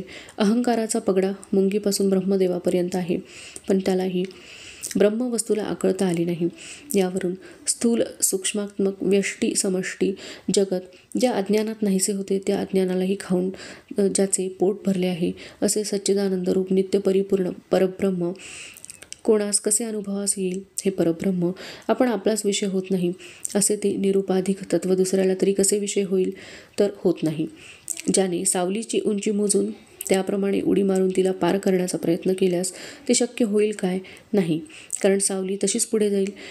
याप्रमाणे आत्मवस्तू उपमेने जाणावयास जाणारा त्याच्यापासून दूर जातो. आत्मी द्वैत सापेक्ष ऐक्य ही कल्पनाही नाही. त्यामुळे तेथे दृश्य, द्रष्टा व दर्शन या त्रिपुटीचा संबंध येत नाही. असे असूनही ब्रह्माने आपली स्वरूपस्थिती बाजूला ठेवून नामरूपात्मक जगताची कवाडे उघडली व अनेक नामरूपात्मक दृश्य वस्तूंचे समुदाय एकामागून एक उठवले व त्याचबरोबर त्यांना पाहणारी दृष्टीही उठवली. पण त्याच्या बुडाशी पाहू गेले तर ते केवळ चैतन्य मात्र ब्रह्मच आहे हे समजते. उत्तम जातीचा घोडा उभ्याने झोपतो व जागा असतो तेव्हाही तो उभाच असतो, म्हणजे झोपणे व जागे असणे या कृतींमध्ये त्याच्या उभेपणाच्या अवस्थेत फरक पडत नाही. एका हातातील वस्तू दुसऱ्या हातात घेतली असता देणे घेणे हा व्यवहार झाला असे होत नाही. समुद्र आपणच लाटा उत्पन्न करतो व आपणच त्यांच्याशी खेळतो. तसा हा खेळ म्हणजे जगतमिशाने एका चैतन्याचीच ही सर्व क्रिया चालू आहे. अग्नी प्रथम निखारा असतो, तोच ज्वाळारूप धारण करतो, म्हणून तो काय अग्नी नसून वेगळा होतो का? कमल उमलल्यावर त्याच्या पाकळ्या विकसतात तरी कमळच असते. मागावर अनेक सुते पसरलेली असतात, पण तेथे तंतु वाचून दुसरे काहीच नसते. तसे जगतरूपाने दृश्य भावाला जरी चैतन्य आले व त्याने स्वतःकडे जरी दृश्य भाव स्वीकारला, तरी तेथे चिद्रूप आत्मभावच आहे. तेथे दुसरेपणाचा संबंध येत नाही. विश्वपणाने ब्रह्मचैतन्य विकसित झाले की ते लागलीच विश्वाला दृश्यपणाने पाहते व ते दृश्य विश्व नाहीसे झाले की विश्वाच्या सर्व अभावासहित ब्रह्मचैतन्य पाहते. कारण ब्रह्मरूप हे पाहणे रूपच आहे. विश्वपणे उजीवडे तरी विश्व देखे पुढे, नाते नाही तरी तेवढे नाहीच देखे. यावत जगत हा एक चितविलास आहे, म्हणून त्या विलास मिशाने एक चैतन्य स्वतःच्या ठिकाणी स्फुरत आहे. तेच दृश्य जगतरूपाने विकासते व तेच द्रष्टारूपाने त्याला पाहते. सोन्याला सोनेपणाची चमक कोणी दिली, रत्नाला शिळेचे पांघरून कोणी घातले, चंदनाने सुगंध कोठून आणला, गुळाला गोडी कोणी दिली, तर हे त्याच्या ठिकाणी स्वाभाविकच आहे. एवढेच नव्हे तर ते एकमेकांपासून बाजूलाही करता येत नाहीत. त्याप्रमाणे हा नामरूपात्मक जगदाभास चैतन्यानेच व्यापलेला असल्यामुळे एक चैतन्य स्फुरत आहे. कापुरात अग्नी किंवा अग्नीत कापूर घातला तरी दोहोंचाही नाश होतो. एकातून एक वजा केला की बाकी शून्य उरते. मग ते पुसले वा न पुसले तरी सारखेच. तसे दृश्य व द्रष्टा या कल्पनेला आधार एक चैतन्यच आधार आहे. दृश्य व द्रष्टा भेटले असता ते एकरूप असल्याने आटून जातात. त्यामुळे दर्शन ही क्रिया घडत नाही व शेवटी दृश्य व द्रष्टा या कल्पनेस अधिष्ठान असलेले एक ब्रह्मचैतन्य अविशिष्ट शिल्लक राहते. समुद्रातून एकामागून एक लाटा उठत असतात. एक लाट लय पावली तर दुसरी अजून उठली नाही, म्हणजे जसे सर्व पाणीच असते. निद्रा गेली आहे व पूर्ण जागृती आली नाही अशी जी सहज स्थिती, दिवस मावला व रात्र सुरू झाली नाही अशी जी संधीची वेळ, म्हणजे कोणत्याही सामान्य व विशेष धर्माला न शिवता जी स्थिती असते ती ब्रह्माची सहज स्थिती होय. हे चैतन्याचे खरे अंग होय. अनेक व्यक्ती अनेक प्रकारे प्रयत्न करून अनेक विषयांचा आनंद मिळवतात, पण त्यांना दुसऱ्यांच्या विषयांचा आनंद मिळत नाही. पण आत्मवस्तूच्या ठिकाणी या सर्व विषयांच्या आनंदाचा योग आहे. कारण विषयांपासून जो आनंद आहे तो विषयातील आनंद नसून आत्मानंद आहे. अनेक नामरूपात्मक दृश्य दृष्टीला दिसले तरी ते खरोखर दृश्य नसून तात्विकदृष्ट्या पाहिले तर एक चैतन्य ब्रह्मच आहे. जागृत पुरुष निद्रावशात स्वप्नातील देह, स्त्री, पुत्र, गृहादी प्रपंच रूपाने आपण आपल्याला पाहतो. या न्यायाने ब्रह्मवस्तू दृश्य व द्रष्टा दोन्ही आपणच होऊन आपणच आपल्याला पाहतो. तहानलेल्याला जर मृगजळ मिळाले नाही तर पाणी प्यावस मिळाले नाही म्हणून क्षीण होईल, पण जर मृगजळ मिळाले तर खरोखर पाणी मिळून त्याची तहान भागल्यासारखे होईल काय. मूळ द्रष्ट्याने दृश्य उत्पन्न केले, त्या दृश्याने द्रष्टा चैतन्यास हा द्रष्टा आहे असे प्रकाशित केले. तसे दृश्य द्रष्टा धर्मरहित दृष्टरूप चैतन्यावर दृष्टधर्म आरोपित करणारे दृश्य आहे. पण द्रष्टा व दृश्य हे उभय रूपाने एक चैतन्यच आहे, म्हणून द्रष्ट्याचा दृष्टेपणा व्यक्त केला आहे. ते म्हणणे पोकळ आहे. तैसे दृश्य करून या ते द्रष्ट्यात द्रष्ट्या, दावनी धाडिले वाया दाविले पणही. खऱ्या दोरीवरच हा सर्प आहे अशी विपरीत कल्पना येते व खऱ्या दोरीचे ज्ञान झाल्यावर हा सर्प नसून दोरी आहे अशा दोरीच्या यथार्थ ज्ञान कल्पनेस तरी दोरीच आधार आहे. तसे सच्चिदानंदरूप स्वतः सिद्ध द्रष्टा जो आत्मा तो नामरूपात्मक दृश्य कल्पनेस आधार आहे व अशा नामरूपात्मक दृश्य सापेक्ष होणारे यथार्थ दृश्य कल्पनेसही तोच आधार आहे. जेथे दृश्य व द्रष्टा हे वेगवेगळे असतात तेथे पाहण्याचा व्यवहार होतो, पण येथे दृश्य व द्रष्टा हे सत्वरूपाने एक चैतन्यच आहे. मग पाहणे न पाहणे हे व्यवहारच येत नाहीत. राजाला तू राजा आहेस म्हणून सुचविले तरी तो राजा आहेच, अथवा राजास त्याचे राजेपण प्रत्ययास न आणले तरी तो राजा आहेच. त्याप्रमाणे ब्रह्म चैतन्याला दृश्याने दाखविला काय किंवा न दाखवला काय तो आहे तसाच आहे. ज्याने दिवा लावला त्याची सिद्धी दिव्याने केली का लावणाऱ्याने दिव्याची सिद्धी केली असेच होईल. त्याप्रमाणे दृश्याने द्रष्ट्याकडे द्रष्टेपण येत असले तरी दृश्याची सिद्धी द्रष्ट्यानेच केली असेच होते. आत्मा हा स्वयंप्रकाशाने प्रकाशला असून त्याने अनेक नामरूपात्मक जगताला प्रकाशित केले आहे असे सिद्ध होते. असो तूप घट्ट असो वा पातळ असो ते तूपच आहे. गंगा पात्रातून वाहू वा समुद्रातून मिळून समुद्रपणे असो ती गंगाच. अग्नी व ज्वाळा या दोन्ही एकच. तसे दृश्य व द्रष्टा या दोन्ही दशा व्यर्थ होत, कारण पराकाष्ठेने विचार करून पाहता एक स्फूर्ती मात्र आत्माच आहे असे दिसते. तैसे दृश्य का द्रष्टा या दोन्ही दशा वांझटा, पाहता एकी काष्ठा स्फूर्ती मात्र तो.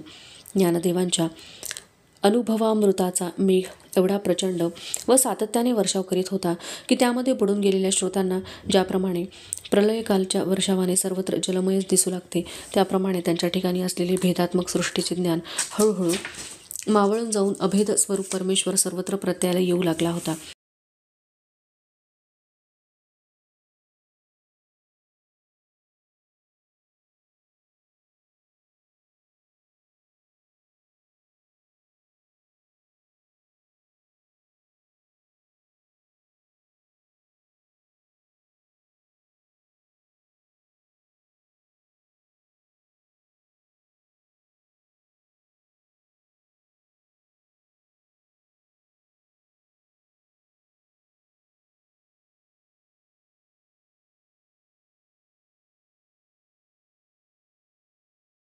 या वर्षावात जनसमुदाय देहभावाने बुडत होते तर आत्मभावाने तरुण जात होते.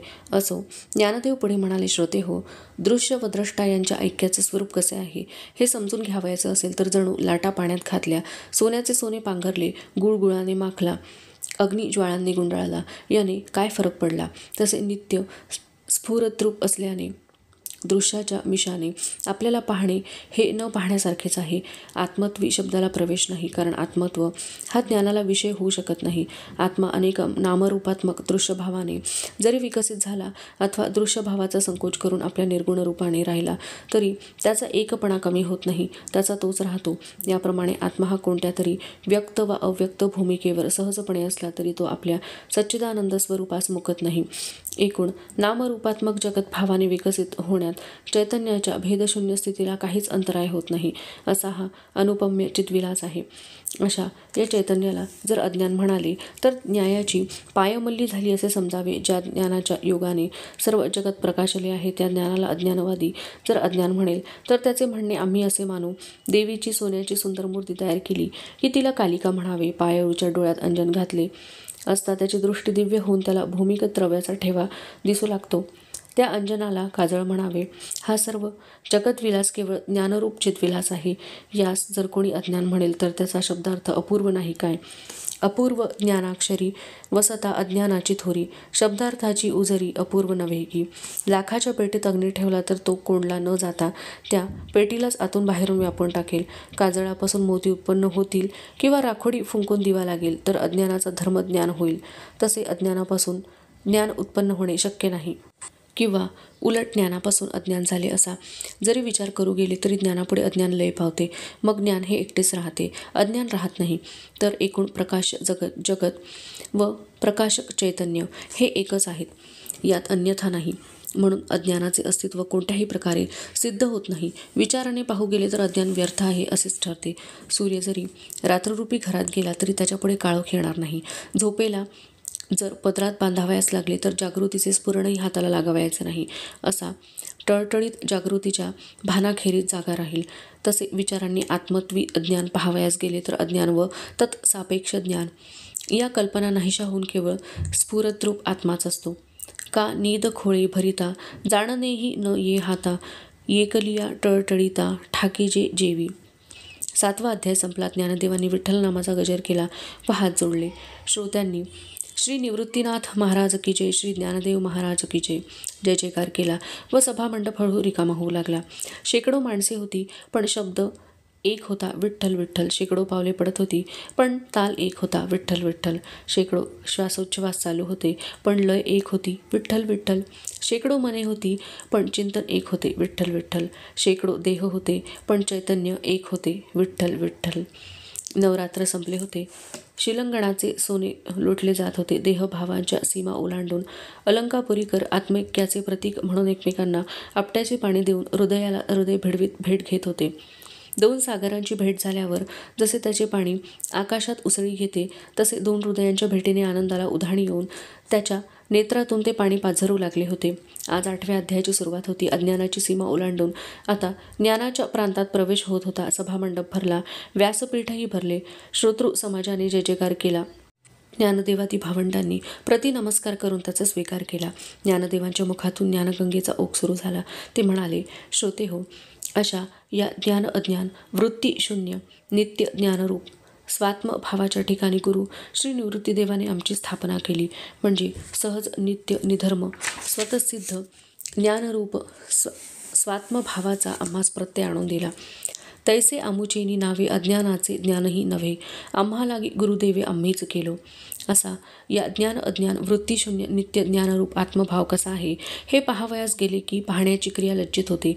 श्री सद्गुरू निवृत्तीराज यांनी ज्ञान अज्ञान वृत्तीशून्य नित्य ज्ञानरूप स्वात्मस्वरूपी आनंदाने आमची स्थापना केली. त्या योगाने आमचा स्वरूपभाव इतका वाढला की तो त्रैलोक्यात मावेनासा झाला. पण आत्मस्वरूप हे आपल्या स्वरूपातही मावेनासे झाले. आमचे वर्णन करू शकेल अशी वाणी नाही, आम्हाला पाहू शकेल अशी दृष्टी नाही. आता लपता येणे व प्रगट होणे हे दोन्ही सापेक्ष धर्म गेले, यात नवल नाही. पण आमचा असण्याचा प्रकार असा आहे की हेही क्वचितच कळेल. फार काय सांगावे. ज्या स्थितीत श्री निवृत्तीनाथांनी मला ठेवले ती स्थिती वाचेच्या हाती कशी देऊ. प्रगटो लपो ना लाहो, येथे नाही नवलाहो, परी कैसेनीही विपावो असणे याचा. ज्ञानदेवांच्या अनुभवाची परिपक्वता एवढ्या पूर्णतेला पोहोचली होती की त्याचे वर्णन करण्याच्या आवेशात त्यांचा देहभावाचा लय होऊन जात असे आणि पुन्हा देहभावाची जाणीव ठेवून त्याचे वर्णन करणे त्यांना अवघड होऊन जात असे. जे शब्दांच्या पलीकडे आहे ते शब्दांनी कसे सांगावे याची अडचण त्यांना वाटू लागली. जे दिसणे शक्य नव्हते ते कसे दाखवावे, जे ऐकण्यासारखे नव्हते ते कसे ऐकवावे, जे स्पर्शालाही अस्पृश्य होते त्याची अनुभूती स्पर्शाला कशी द्यावी, जे अनुपमेय आहे ते विश्वरूप कसे वर्णन करावे, जे दिव्य चक्षुंनाच फक्त दिसणारे आहे ते चर्मचक्षुपुढे प्रगट करून उपयोग काय. पण सद्गुरू कृपेचे सामर्थ्य लाभलेले श्री ज्ञानदेव याही स्थितीचे वर्णन करीत आहेत. ज्ञानदेव पुढे म्हणाले, ज्या गावात अज्ञानाचा शिरकाव नाही तेथे अज्ञान नाही. तेथे अज्ञान सापेक्ष ज्ञान तरी कशाला माहीत असणार. रात्र म्हणून दिवे लावावे लागतात, पण सूर्याघरी रात्र नाही व रात्र सापेक्ष दिवसही नाही. तेथे दिवे काय करावयाचे. नवरा बायको या दोघांना स्वतःच्या स्थितीचा म्हणजे नवऱ्याला नवरेपणाचा व बायकोला स्त्रीत्वाचा कंटाळा आला, म्हणून त्यांनी स्वतःची मणकी कापून पुरुषाचे शिर स्त्रीच्या धडाला व स्त्रीचे शिर पुरुषाच्या धडाला लावण्याचा प्रयत्न केला, पण याने दोघांचाही नाश झाला. तसे ज्ञान व अज्ञान हे अर्थाने वेगळे वाटतात एवढेच. समूळ न जाणणे त्याला अज्ञान अशी संज्ञा आहे व ज्याच्या योगे सर्व जाणले जाते ते अज्ञान कसे होईल, तर ते ज्ञान होय. याप्रमाणे ज्ञानाचा अज्ञानाशी व अज्ञानाचा ज्ञानाशी संबंध घडला तर अज्ञान जाते. अज्ञान गेल्यावर ज्ञान ही कल्पनाही जाते व ज्ञानातील ती शुद्ध अवस्था ती राहते.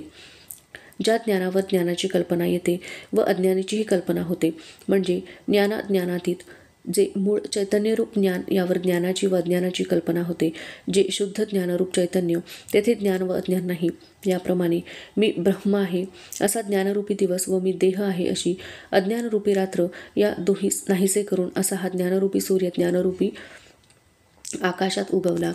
एवं ज्ञानाज्ञान दोन्ही पोटी सुनी अहनी उदेला चितगगनी चिदादित्युहा पांडुरंग हरी वासुदेव हरी विठ्ठल विठ्ठल विठ्ठल. विठ्ठल नामाच्या गजरात 8वा अध्याय संपला. श्रोतृजन चितगगनात चितप्रकाशामध्ये वाट चालत होते. आज ब्राह्ममूर्ती अलंकापुरीचे जन अज्ञानरूपी निद्रेचा त्याग करून उठले. कालचक्राच्या स्वाभाविक गतीप्रमाणे त्यांची नित्य नैमित्तिक कर्मे चालू होती. सहज स्वाभाविक आलेल्या कर्माचे निष्ठेने आचरण करून ते त्यांच्या फलाविषयी उदासीन होते. सहज प्राप्त झालेल्या अन्नाचे शरीर धारणेपुरते ग्रहण करून त्यांची पावले ज्ञानयज्ञाच्या सभामंडपाकडे चालू लागली होती. अलंकापुरीच्या मार्गसरिता सिद्ध बेटसिंधूला येऊन मिळत होत्या व सभामंडपाचा आशय त्यांना सामावून घेत होता. ज्ञानदेवरूपी चितप्रकाशाने प्रकाशमान झालेल्या व अमृतकणांनी ओथंबलेल्या ज्ञानकिरणांनी शीतलता देणाऱ्या चंद्रमाचे दर्शन होताच जनसागराचे हृदय उचंबळून आले होते. श्रोतृ समाजाचा मनरूपी सोमकांत मणी पाझरू लागला होता. त्यांच्या हृदय कमलाच्या ज्ञानरूपी पाकळ्या उमलू लागल्या होत्या. त्यांचे मनोरूपी चकोर अमृतकणांचे सेवन करण्यात स्वतःला विसरून गेले होते. देहस्मृतीचे दैन्य गेले व ऐक्यभावाचे ऐश्वर्य समृद्ध झाले. सभामंडप भरला. श्रोतृवर्गाने त्यांची आसने घेतली. ज्ञानदेवादी भावंडांनी व्यासपीठावर प्रवेश केला.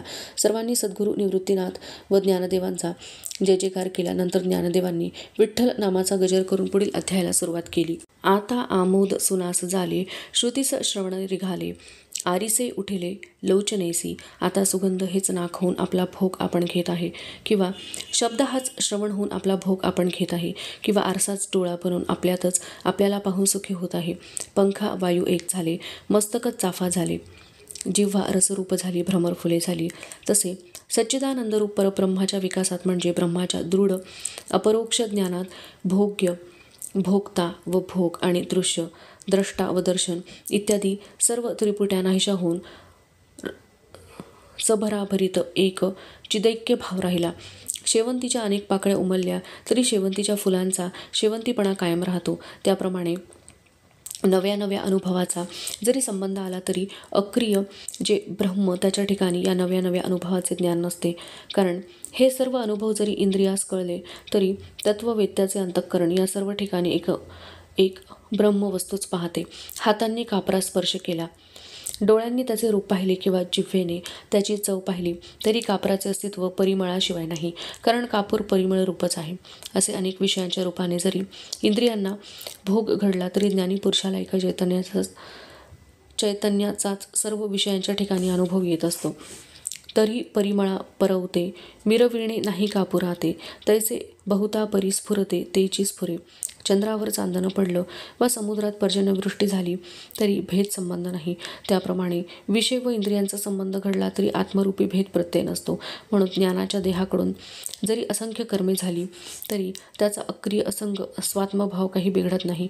चंद्र जसे आपले चांदणे आपण वेचू लागला तरी कोणी काय वेचले, तसे ज्ञानाच्या ठिकाणी विषय व विषयी हे दोन्ही आत्मरूप असल्याने ज्ञानाने विषयाचे स्मरण केले असे होत नाही. ज्ञानाचे विषय सेवन अभेदातील असते. भक्तीच्या घरी भज्य व भजक म्हणजे स्वामी व सेवक हा भेद नसतो. आत्मा नित्य स्मृतिरूप आहे, तेथे विस्मृती नाही व तत्सापेक्ष स्मृतीही नाही, कारण तेथे आवरण करणारा तमोगुण नाही व स्मृतिरूप संस्कार करणारा सत्वगुणही नाही. असते ते केवळ शुद्ध स्वरूप आहे. ज्ञात्याचे स्वेच्छारूप वर्तन हाच विधी व त्याचा नियमबद्धरहित व्यवहार ही समाधी आहे. ज्या स्थितीमध्ये ज्ञानी आहे त्या स्थितीला बसण्याकरिता मोक्ष ऐश्वर्याचे आसन घातले आहे. देवच भक्त झाला, रस्ताच घर झाले. एक परम अर्थ आत्मतत्व सर्वत्र भेदशून्य एकाकी भावाने आहे.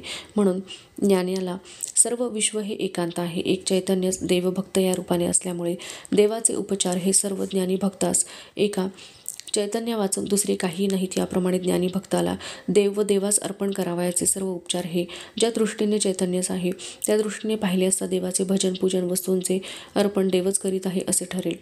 देव देऊळ परिवारू की जे कोरून डोंगरू, तैसा भक्तीचा व्यवहारू का न व्हावा. ज्ञानदेवांचा हा दृष्टांत ऐकून सभामंडपातून उद्गार बाहेर पडले. वाह वाह वाह वाह, काय समर्पक दृष्टांत दिला आहे. साधू साधू, आज जीवन धन्य झाले. श्री निवृत्तीनाथ महाराज की जय, श्री ज्ञानदेव महाराज की जय. श्रोतृवर्गाने आज उत्स्फूर्त जयजयकार प्रवचनाच्या मध्येच केला. श्रोतृवर्गाची ही उत्स्फूर्त दादा ऐकून ज्ञानेश्वरांना आनंद झाला.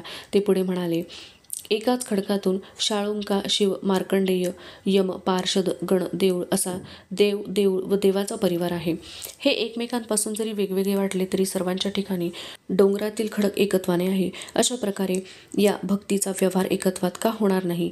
मुक्याने मौनव्रत घेतले वा न घेतले तरी सारखेच, त्याप्रमाणे ज्ञानी भक्ताने भजन केले वा न केले तरी सारखेच. उपनिषदांनी विधिमुखाने जेवढी ब्रह्माची स्तुती केली तेवढी निंदा होते व निंदा हीच उत्तम स्तोत्रे होतात. ज्ञानाचे बोलणे हे मौनातले मौन आहे. चेंडू खाली आपटला की तो उडी घेऊन पुन्हा आपल्या हाती लागतो व परत खाली पडतो व पुन्हा वर येतो, असा द्वैताचा खेळ चालतो.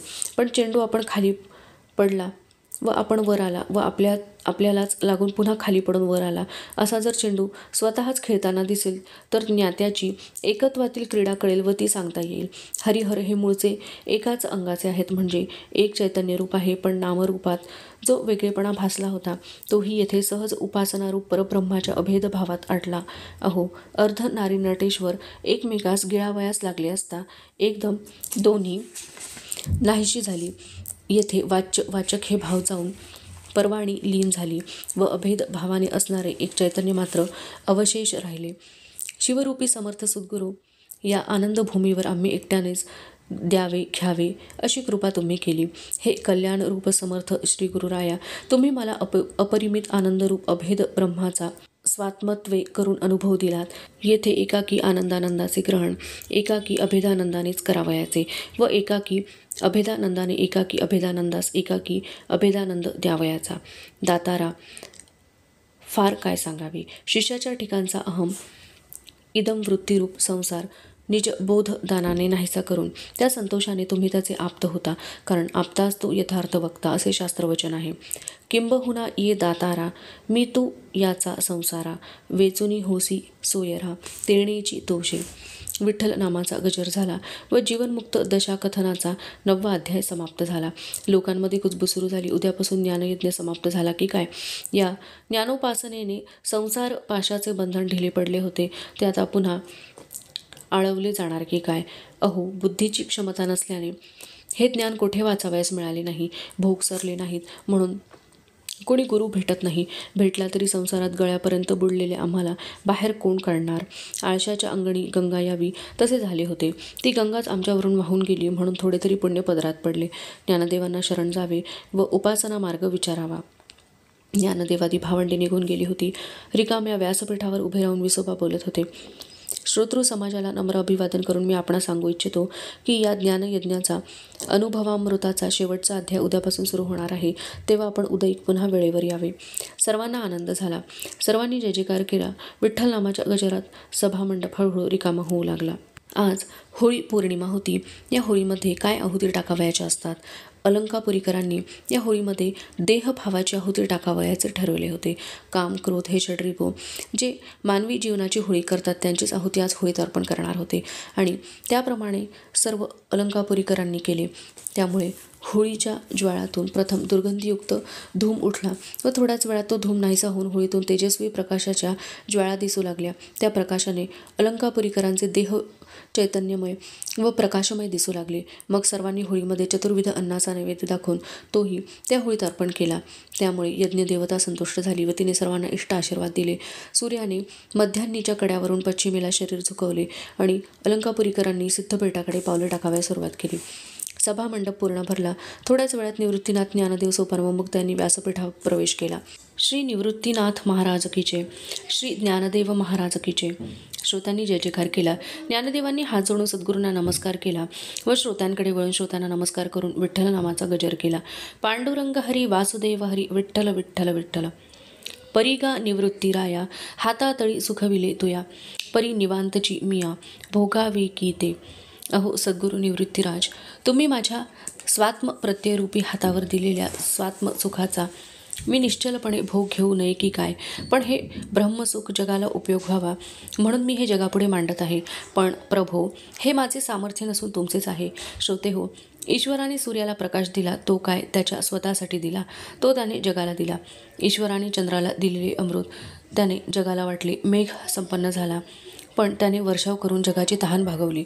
घरातील दिवा घराला प्रकाशित करतो तसे हे ब्रह्मसुख ग्रंथमिशाने मी जगापुढे मांडले आहे. प्रभू आपल्या अमर्याद तेजाच्या म्हणजे श्री गुरुच्या चित्प्रकाशाच्या आड उभे राहून, हे गुरुचे औदार्य आहे, यात माझे स्वतंत्र असे काही नाही असे उपमा देऊन मी त्याचे प्रकाशन केले. असा आविर्भाव मी कशासाठी आणू. कारण ज्या श्री गुरुच्या ब्रह्मचैतन्य स्वरूपाचे आम्ही अनुभवामृत ग्रंथमिशाने प्रतिपादन केले व जगतापुढे स्वयंप्रकाशाने प्रकट केले आहे. अथवा कदाचित स्वयंप्रकाशमान गुरु स्वरूपाचे ग्रंथमिशाने वर्णन न करता आम्ही मौन धरून बसलो असतो तर जनाला जन दिसले नसते काय. मनुष्य मनुष्याकडे पाहू लागले असता ते दोघे एकमेकांचे द्रष्टे होतात.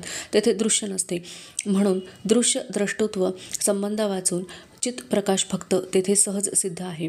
म्हणून या जगतभासात व जगतभासापूर्वी चैतन्य रहस्य वाचून दुसरे काहीच नाही. सारांश जगतभासाच्या आदिमध्ये व अंती एक चित्प्रकाशापुरते दुसरे तत्व नाही. पण श्री गुरुच्या स्वतः सिद्ध चित्प्रकाश स्वरूप भावाचे वर्णन करणे व्यर्थ आहे. असे म्हटले तर ग्रंथ निरूपण होणार नाही. म्हणून मी त्याचा प्रीतीने अनुवाद केला. आवडीची वस्तू वरचे वर उपभोगण्यामध्ये नवी नवी रुची असते. आत्मा हा मुख्य प्रीतीचा विषय आहे म्हणून आपल्याकरिता त्याचा अनुवाद केला. आत्मतत्व जगताच्या अंतर्बाह्य स्वयंप्रकाशाने नित्य प्रकट असे नांदत आहे. या बोधाने आम्ही जिकडे तिकडे भरून राहिलो आहोत. हा गुरुप्रसाद आम्हाला झाला. अशा या केवळ चिन्मात्र एक रस स्वात्म स्वरूपी निरूपणाचा व्यवहार होतो का. वा उगीच बसले तर नित्य प्रकट स्वात्मस्वरूप नाहीसे होईल काय. तेव्हा श्रोते हो, हे निरूपण म्हणजेच मौन होय. पाण्यावर माशाचे चित्र काढले व पुन्हा पाण्याकडे पाहिले तर तेथे चित्र न दिसता केवळ पाणीच दिसते तसे हे आहे. ज्ञानदेव निरूपणाच्या ओघात पुढे म्हणतात, माझ्या श्री गुरुच्या प्रसादाने अनुभवाला आलेले श्रीमंत अमृत म्हणजे परम ऐश्वर्यरूप मोक्ष आहे. असे ज्या जीवाने जाणले तो मुक्त झाला. मी ब्रह्म आहे अशी स्फूर्तिरूप वृत्तीची उपाधी मुक्त स्थितीमध्ये नाही तर इतर तिथीचा चंद्र अपूर्ण व पौर्णिमेचा चंद्र पूर्ण हे सूर्याच्या बाबतीत वेगळेपणाने म्हणता येणार नाही. वसंत ऋतू आला की झाडे फुलाफळांनी बहरून येतात व त्याचा उपभोग सर्व घेतात. म्हणून माझ्या स्वानुभवाची मेजवानी अनुभवामृत ग्रंथरूपाने केली. त्याचा विषय स्वानंद भोग असा आहे. यया लागी हे बोलणे अनुभवामृतपणे स्वानुभूती परगुणे वोगरिले. ज्ञानदेवांची ओवी संपली. श्रोत्यांनी माना डोलावल्या. स्वानंद भोगाची तृप्ती त्यांच्या चेहऱ्यावरून ओसंडू लागली. धन्य धन्य असे उद्गार त्यांच्या मुखातून अस्पष्टपणे बाहेर पडत होते. जोपर्यंत सच्चिदानंद नित्य अपरोक्ष स्वात्म स्वरूपाच्या ठिकाणी जीव विन्मुख आहे, सूर्य उगवला असून जो स्वतःला अंधाऱ्या खोलीत कोंडून घेतो तो अंधारातच राहतो, तोपर्यंत एक मुक्त, एक मुमुक्ष व एक बद्ध असा भिन्न भिन्न योग्यतेचा प्रकार आहे. वहाळ ओहळ यांचे पाणी गंगेस मिळाल्यावर गंगारूप होते. अंधार सूर्यास भेटावयास गेल्यास प्रकाशरूप होतो. धातूचे वेगळेपण तोवरच असते जोवर परिसाची गाठ पडत नाही. परिसाच्या कसोटीला सर्व लोह सुवर्णरूपच होते. त्याप्रमाणे या अनुभवामृत ग्रंथातील अक्षरांच्या अर्थाशी संलग्न होतात ते परमार्थरूप ब्रह्म होतात. ज्याप्रमाणे अकारादी स्वरांशी संयुक्त होऊन 50 वर्णांची सिद्धी होते, तसे या चराचरामध्ये आत्मतत्वा वाचून दुसरे काही नाही. त्याच्या योगानेच या जगताची सिद्धी होते म्हणजे भासते. तसेच या ईश्वराच्या ठिकाणी दुसरे काही नाही. एक शिवच जिकडे तिकडे सभरा भरीत आहे. हा अनुभवामृत म्हणजे नित्यमुक्त ज्ञानरूप आत्मभाव होय. हा सर्व विश्वाचा सण आहे. एकदेशी नव्हे तर सर्व विश्वाचा आहे. म्हणून ज्ञानदेवो म्हणे अनुभवामृते येणे सणू भोगीजे सणे विश्वाचेने. ज्ञानदेवांनी विठ्ठल नामाचा गजर केला. सर्व श्रोतृ समुदाय विठ्ठल नामाचा गजर करू लागला. देहभान हरपून नाचू लागला. व्यासपीठासमोर विसोबा येऊन उभे राहिले. त्यांनी ज्ञानदेवादिकांचा जय जयकार केला. श्री निवृत्तीनाथ महाराज की जय, श्री ज्ञानदेव महाराज की जय. सर्व श्रोते देहभानावर येऊन त्यांनीही जय जयकारात आवाज मिसळला. श्रोत्यांनी व्यासपीठावरील सर्वांना नमस्कार केला. ज्ञानदेवादी भावंडांनी प्रतिनमस्कार करून व्यासपीठ सोडले आणि विठ्ठल नामाच्या गजरात हळूहळू सभामंडप रिकामा होऊ लागला. गावातील प्रतिष्ठित मंडळी एकत्र जमली. त्यांनी केलेली योजना अशी होती: ग्रंथाची पूजा करून त्याची मिरवणूक काढावी व श्री निवृत्तीनाथ, श्री ज्ञानदेव, सोपान व मुक्ता यांची पाद्यपूजा करावी व ग्रंथ समाप्तीनिमित्त महाप्रसादाचे वाटप करावे. हा प्रस्ताव अलंकापुरीच्या सर्वांना मान्य झाला. गावकऱ्यांनी सक्रिय भाग घेऊन कामाची वाटणी केली. एका ठिकाणी इतक्या लोकांचे अन्न तयार करणे व्यापाचे होईल तेव्हा घरोघरी योग्य प्रमाणात अन्न तयार करावे व नंतर एकत्रित काला करून वाटप करावे असे सर्वानुमते ठरले. निवृत्तीनाथ ज्ञानदेवांना ही योजना सांगितली व त्यांची मान्यता मिळवली. 2 दिवसांच्या अवधीनंतर एके दिवशी सकाळी गावामध्ये मंगलवाद्ये वाजू लागली. गुढ्या तोरणे उभी केली. सिद्ध भेटीत ज्ञानदेवादी सर्व भावंडांची सुवासिनींनी पाद्यपूजा केली. आरती ओवाळून ग्रंथांची पूजा केली. आरती झाली. ब्राह्मण मंत्रघोष करीत होते. मंगल वाद्यांचा घोष होत होता. सर्वांना महावस्त्रे अर्पण करण्यात आली. पुष्पहार घालण्यात आले. या सर्व प्रकाराला निवृत्ती ज्ञानदेवांचा विरोध होता, तरी लोकांचे प्रेम भावना जाणून व लोकसंग्रहासाठी त्यांनी हे सर्व करून घेतले. ग्रंथाची मिरवणूक काढून त्याला अन्नकोटाचा नैवेद्य दाखवण्यात आला. रस्तोरस्ती सडेवर रांगोळ्या घालण्यात आल्या. लोक पत्रावळी घेऊन ओळीने बसले. अलंकापुरीचे रस्ते पंक्तीने भरून गेले होते. जाती वर्णाचा भेद तेथे नव्हता. काल्याचा प्रसाद ग्रहण करून लोक तृप्त झाले होते. ज्ञानामृताचे पान करून आत्मतृप्त झालेले जन देहधारी असल्याने वैश्वानरालाही आहुती देण्याचे कार्य आवश्यक होते आणि म्हणून महाप्रसादाचे सेवन करून त्यांनी वैश्वानरही शांत तृप्त केला होता. एकूण सर्वांची अंतर्बाह्य अशी पूर्ण तृप्ती झाली होती. पूर्ण तृप्ती झाली. धन्यवाद.